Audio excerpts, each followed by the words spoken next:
Welcome back to my YouTube channel. ये कहीं और से इन्होंने हाईलाइट कराई है और इनको पसंद नहीं आई है और ये आफ्टर अ वीक हमारे पास आ गई हैं हाईलाइट कराने के लिए।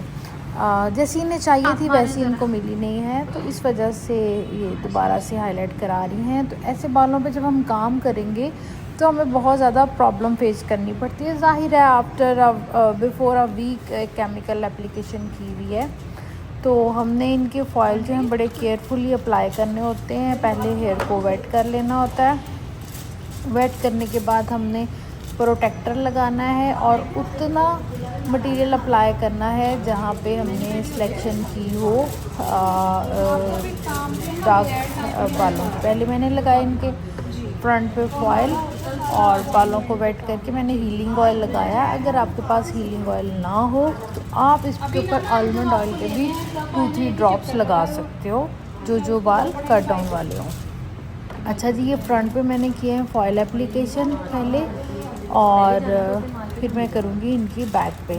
तो इस तरह अप्लाई करने के बाद, और एक बात और मैं बताती चलूँ, जो मटेरियल मिक्स किया मैंने वो 30 वॉल्यूम में ही किया है, लेकिन मैं एप्लीकेशन जो है वो केयरफुली कर रही हूँ। जहाँ पे मतलब हुआ है प्री लाइटनिंग, उनको मैं वेविंग करके दूसरे फॉइल में भी पैक कर सकती हूँ। और ये देखें, आपने पहले जिन्होंने की हुई है आपको नज़र आ रही होगी इनकी फॉइलिंग सारी।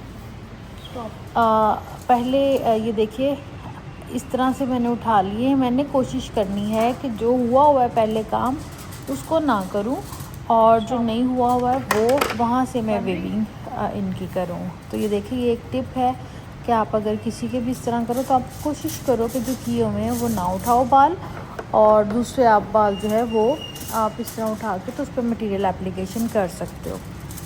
अच्छा जी, दूसरी बात ये है कि इसके बाद जो आपने किया हो जहाँ पे हो मटेरियल कट डाउन वाला, सॉरी, जहाँ पे बाल हो, आप उसको दोबारा से भी सेपरेट कर सकते हो और उसको फॉइल से बाहर भी कर सकते हो और उसके ऊपर एक और फॉइल भी लगा सकते हो। तो ये तरीका होता है सेफली किए हुए बालों पे काम करने का। लेकिन यहाँ पे आपने देखा है कि मैंने सेलेक्टिव वो किया सेक्शन जिसके ऊपर पहले कट डाउन नहीं हुआ, क्योंकि जिसके ऊपर नहीं कट डाउन हुआ उसकी मैं कर दूँगी बेस। तो इस तरीके से फॉइल एप्लीकेशन करने के बाद मैंने कर दिया फॉइल को एयर टाइट। और अब मैं आपको दिखाती हूँ दूसरी साइड से। सेम आपको नज़र आ रहा होगा कि मैं सिलेक्शन ही वो कर रही हूँ जिसके ऊपर कट डाउन नहीं हुआ और केयरफुली मैंने उसके ऊपर मटेरियल लगाना है। जहाँ एंड पे मुझे कोई नज़र भी आएगी उसको मैं फॉइल से साइड पे कर दूँगी। ये है ऐसे बालों पे फॉइल लगाने का तरीका। अब ये भी हमारा फ्रंट कंप्लीट नहीं हुआ, ये मैं अप्लाई कर रही हूँ फॉइल, और ये साथ साथ आपको बता रही हूँ। अब आपको नीचे वाले बालों में यानी कि बेस वाले बालों में नज़र आ रहा होगा कि सारे प्री लाइटनिंग वाले ही बाल हैं। अच्छा जी, फ्रंट के बाद मैंने बैक पे लगाया। बैक पे भी मुझे समझ नहीं आ रही, जिन्होंने पहले इनकी हाईलाइट किया उन्होंने सेक्शन पिक कैसे किए, क्या किया। खैर, बैक पे भी मैंने फॉइल लगा लिए और उसके बाद जनाब मैंने की है बेस इनके सारे बालों में। जो पहले वाला शेड है वो ख़त्म करना है, तो फिर आपको पता है कि शेड ख़त्म जो है वो नेचुरल शेड से ही होगा। उसके लिए मैं फ़ैशन शेड में नहीं जाऊंगी, क्योंकि अगर मैं फ़ैशन शेड में जाऊंगी तो वो 3-4 टोन्स बन जाएंगी उसकी बेस की। तो ये मैंने केयरफुली इनकी सारी बेस जो है वो इक्वल कर दी है रूट टू एंड। उसके बाद फ्रंट पे स्टार्ट किया और अब मैं कर रही हूँ बैक पे। ये बैक पे मैंने